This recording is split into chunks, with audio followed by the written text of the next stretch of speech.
Okay, continuing with some optional collection before we head back to the Tower of Spirits, we have some stuff we can do in Whittleton/Mayscore. I'm going to run through this first area into the forested section behind, and you should use the stamp station if you haven't already. Go to the right, but watch out for these spinets along the way. Now that we have the whip, we can reach the far ledges that were inaccessible earlier. I'm going to swing across to the far north, and you'll find a chest containing treasure. Then circle around to the top right corner of the map, where we find a dude who has a minigame available for us.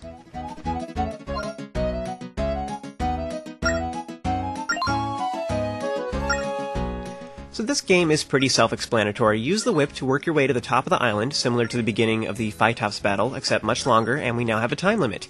You don't take any damage, so if you touch the thorns or fall off a ledge, you simply lose precious seconds instead. The faster you can get to the end, the better your prize will be, so I'm going to be giving tips on how to do this as fast as possible, and that's why. I highly recommend using either the L or R button to use the whip rather than tapping the item button, since it's much faster this way. When you reach the land portions, you can double tap on the screen to roll. This is a little bit faster, but just be careful not to roll off the edge. Some of the logs go down abruptly, so you can either fall and then tap on them, but it's much faster to simply grab onto them before that happens. After you play this a few times, you will kind of memorize where the logs are, so it's really easy to do this. The thorns are the trickiest part of this minigame to getting a fast time. Tossing them both takes a long time, so the fastest way to do this is to approach them, press the L or R button, tap on the thorn on one of them, then quickly release the L or R button before the whipping animation completes, and this way Link will stop using the whip immediately and the thorn will be removed. You can then get hurt and squeeze past the remaining thorn, but it may take a lot of practice to do this effectively, and sometimes it will take too long and you may fall off the ledge doing this too.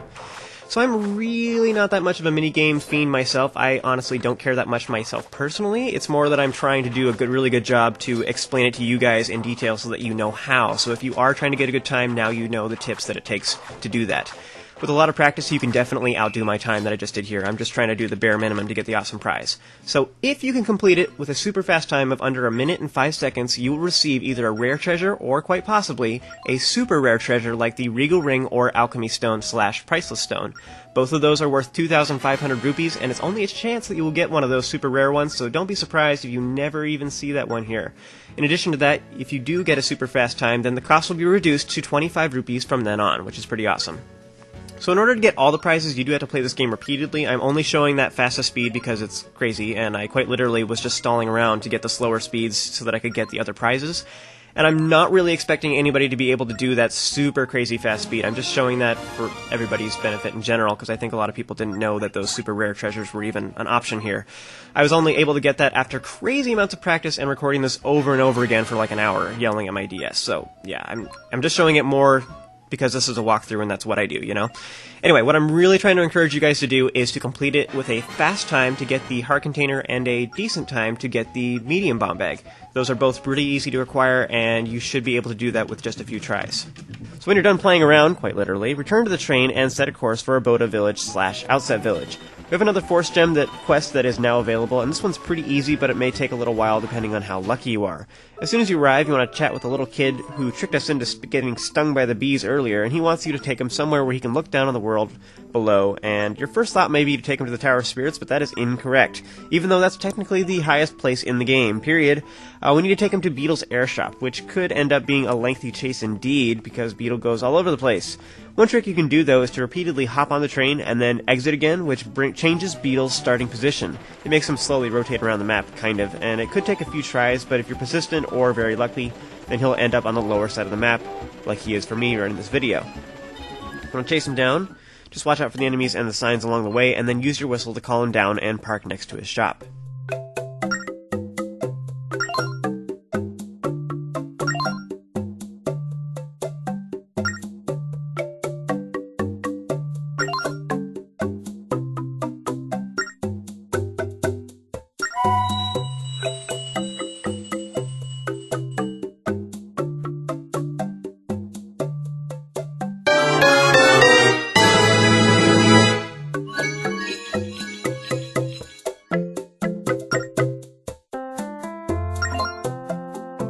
Nice. So this pair of tracks doesn't actually give us access to any new rabbits, it's just a shortcut, but still, it's nice. It makes it a little more convenient for us.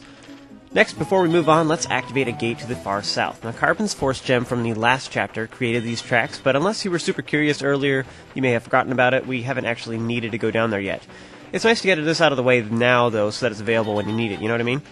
In passing, you may also want to snag the rabbit here at the corner. I got this particular one in the last chapter as well, but it was kind of hidden and you may not have noticed it. It's more easily accessible now, so you should snag it if you're in the area. Okay, so shoot the triangle to activate the gate. This one leads to the snow realm as well, which may be kind of confusing if you're marking your maps with letters for the realms like I am, as opposed to a numerical system or ABCD type of lettering. I figured that we've been through the other gate enough times by now that we know exactly where that one leads, so I'm not too worried about it and getting them confused. If you'd like to make it even more clear for yourself, though, you could write an S and then draw a little arrow pointing up and right, letting you know that it will take you about to the top right corner of the snow realm-ish. Just kind of a thought, whatever works for you, whatever makes it less confusing for you. Alright, so next we're heading back to Castletown, and as you've been walking through here previously, you may have wondered, how do we get to those cuckoos on top of the houses? They're obviously there for a reason. Well, if you stand next to them and play the Song of Birds, you can now make them fly over to you. Pretty crazy, huh? You could have done this in the last chapter as well, after you got the Song of Birds, but it makes more sense to do it after you've completed the temple. So by taking it over to the ramp on the far right side of the wall, you can then jump to various buildings in town to finally reach some chests. They're all kind of hidden. I have my map currently marked to show where they are. The two far ones are easily gotten, and the final one is a little more tricky. In passing, though, you can also snag some treasure chests that are on top of the wall if you haven't done this already, and there is also a stamp station that you may want to snag as well.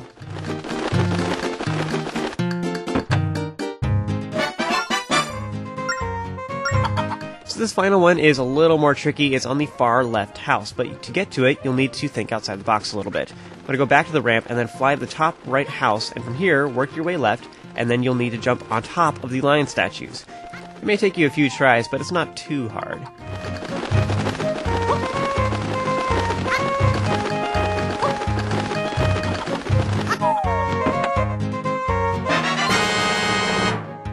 With that out of the way, you want to enter the Take 'em All On building, and we have a new difficulty available. I'm going to chat with the girl inside and cough up 50 rupees to get to slaying some bad guys.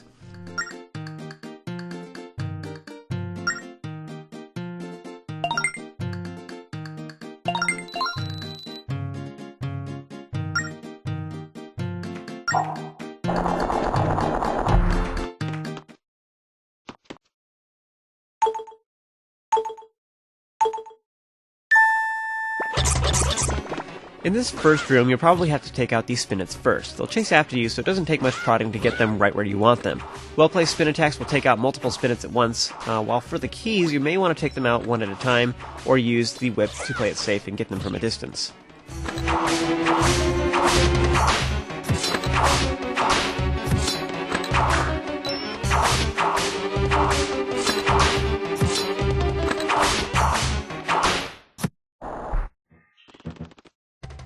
These White Wolf foes can be frustrating if you don't anticipate when they're going to attack. Spin attacks work great initially, but once you've narrowed them down, use the whip or boomerang to stun them, and then finish them off.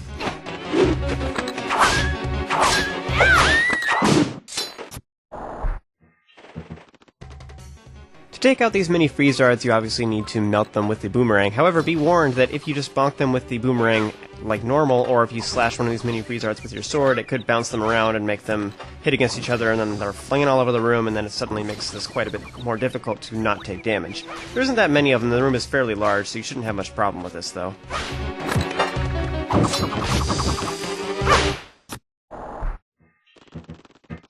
These ice choo-choos will freeze you if you touch them. You'll need to either kill them with the whip or use the boomerang or whirlwind to stun them first.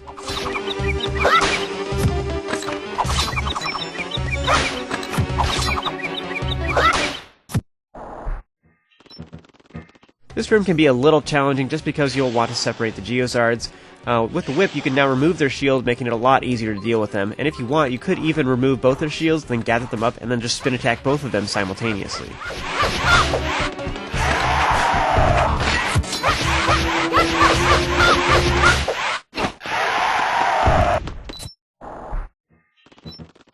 Ugh, Stagnox for the third time. Now, I think you all probably know how to defeat him by now. Honestly, I think he's not very hard at all. Now, for the sake of not making this video drag on, I'm just going to be fast-forwarding through this. If you want detailed instructions on how to defeat this boss, I will have links to the boss battles in the description of this video.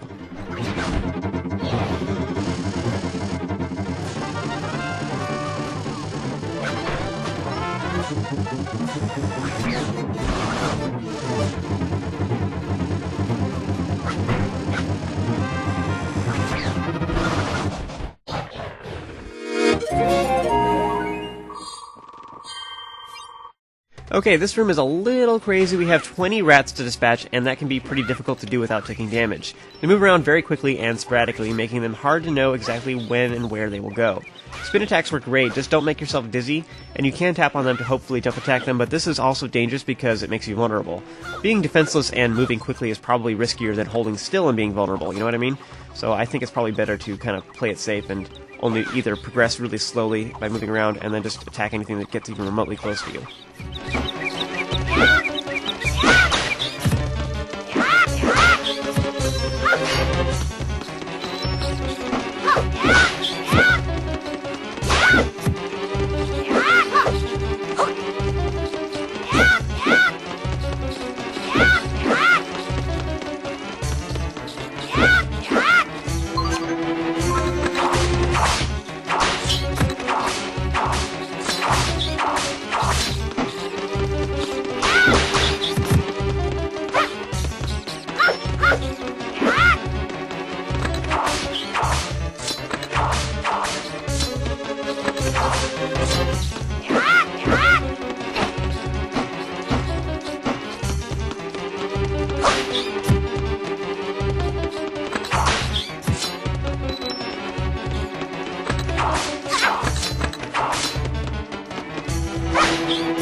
These octaves can be killed by reflecting their projectiles with the whirlwind. You can also use the whip as long as you stay at your max distance, because if you get too close, they'll dive back in underwater.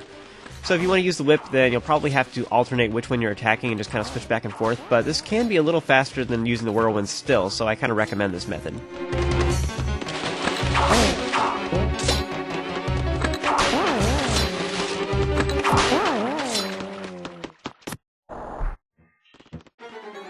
This Geozard Chief may seem intimidating at first with its fire and all, but without its shield, it's a piece of cake. Just remove its defenses, then chase it down repeatedly.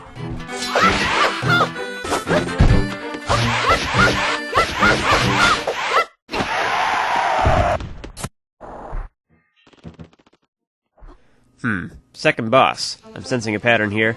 The important thing to remember about this battle is that you need to lock on to Fraz with your boomerang multiple times as the battle progresses, because he charges up more and more as you damage him, and once he's fully charged, you're going to have to hit him repeatedly with the boomerang, otherwise it won't work. Draw a path through the appropriate flames, and then scribble all over the boss so that it hits him repeatedly. And again, if you'd like more in-depth instructions on how to defeat this boss, check out the related links in the description of this video.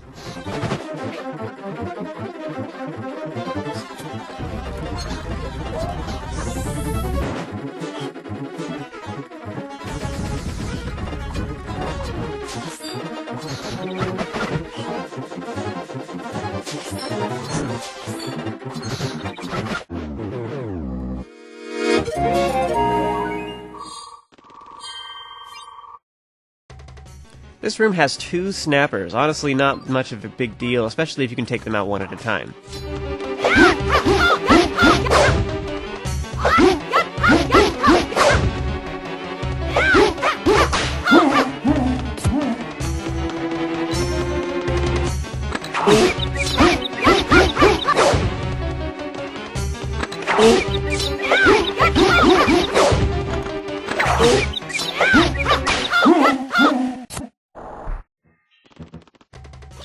Green spinets are a little harder than their yellow cousins. They have more health and they pause before they run at you, making it a little harder to time it right and to concentrate on all of them at once. The yellow spinets are more predictable.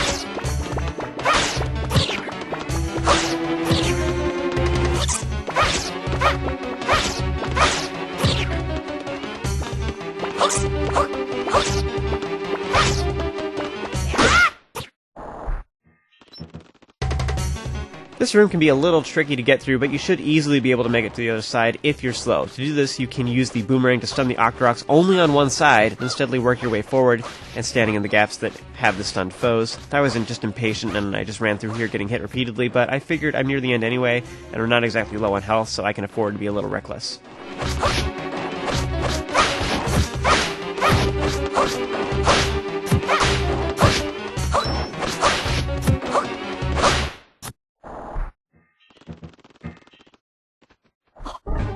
So, Phytops again. Overall, I think this is one of the hardest bosses, at the very least one of the hardest to avoid getting hit entirely. Just remember to move around right after it screams so that you don't have the purple blobs fall on you, and run left and right to avoid getting hit by the tentacles. If you need more in-depth instructions, again, refer to the links I have in the description of this video.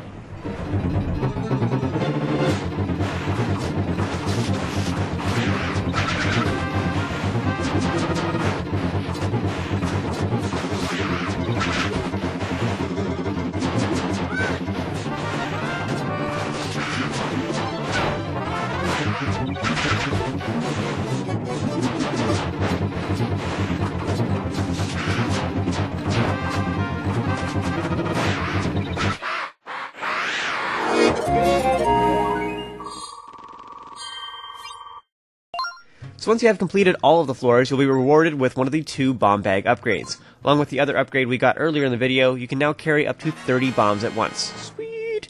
So that's it, folks. Join me for the next video to get more goodies.